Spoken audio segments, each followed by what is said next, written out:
je m'appelle Angélique Goujon, je suis psychologue spécialisée en neuropsychologie et je travaille au Centre de médecine physique et de réadaptation Côte d'Amour à Saint-Nazaire.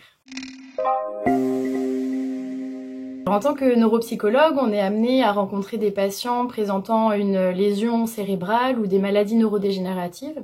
Et donc dans ce cadre-là, on est amené à réaliser des bilans neuropsychologiques pour évaluer comment fonctionne la mémoire, l'attention, le fonctionnement exécutif, entre autres. Toute cette évaluation, bien sûr, elle tient compte aussi du profil psycho-affectif des patients.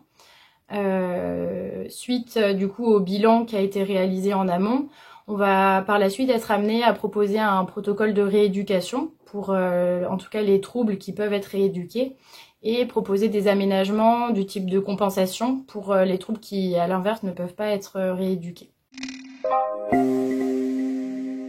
Alors on décrit souvent un tableau général des difficultés cognitives que peuvent exprimer les patients atteints de sclérose en plaques, mais dans la réalité on se rend compte que ça diffère en fonction des patients, en fonction de la forme de sclérose en plaques qu'ils présentent, de l'intensité et de l'évolution de leur maladie. Ce qu'on retrouve déjà le plus fréquemment, ce sont surtout une fatigabilité au premier plan, et cette fatigabilité elle va avoir des répercussions sur d'autres domaines de la cognition, comme l'attention, la mémoire, le ralentissement, enfin la vitesse d'exécution. Sur le plan de la fatigabilité, cette fatigue elle est souvent liée à un mécanisme de compensation. Et donc au niveau attentionnel, on va retrouver des difficultés de concentration, des difficultés à maintenir son attention soutenue sur une tâche qui peut être un peu plus longue. Un ralentissement, comme je disais, sur le fonctionnement cognitif global. Sur le plan de la mémoire, on va retrouver généralement des difficultés à récupérer l'information qui a été préalablement stockée dans la mémoire. Sur le plan exécutif, ce sera surtout des difficultés d'initiation, qui peuvent aussi parfois être en lien avec une apathie sur le plan psychologique. On va retrouver aussi des difficultés émotionnelles, donc ça peut s'exprimer par des difficultés à réguler ses émotions, ça peut être aussi des difficultés à les reconnaître ou une tendance à être plus sensible que d'habitude.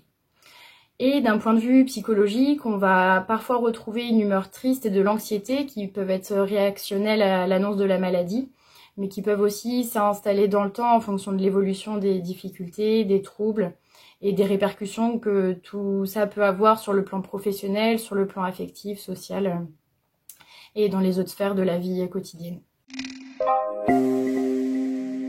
Je pense que la question du bilan neuropsychologique se pose dès le diagnostic, car il permet de mettre en évidence les difficultés ressenties par le patient et de les faire valoir aussi pour éventuellement proposer un aménagement du quotidien, du domicile ou du travail.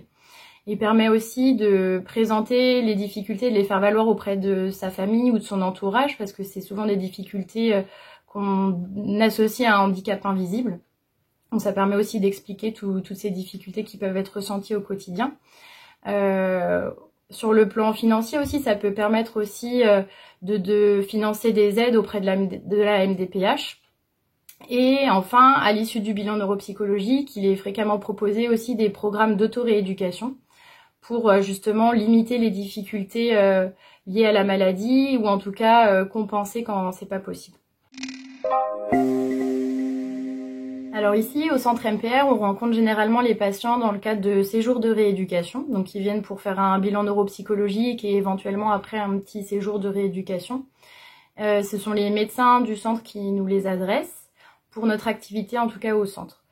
Après, à côté, en libéral, il est moins fréquent de nous rencontrer sur le plan neuropsychologique. Par contre, quand il y a des besoins en termes de suivi psychothérapeutique, c'est souvent en libéral aussi que le relais se fait à l'issue de la prise en charge en rééducation. Alors bien sûr, les conseils ils doivent être adaptés en fonction des patients, parce qu'ils n'ont pas tous les mêmes besoins, car ils ne rencontrent pas tous les mêmes difficultés non plus. Mais de manière générale, pour préserver le moral, on pense qu'il est important de préserver un lien social aussi et des activités qui soient plaisantes. L'idée, c'est de ne pas rester isolé non plus seul avec sa maladie. Il est important aussi de rester vigilant par rapport à la qualité de son sommeil et de son alimentation.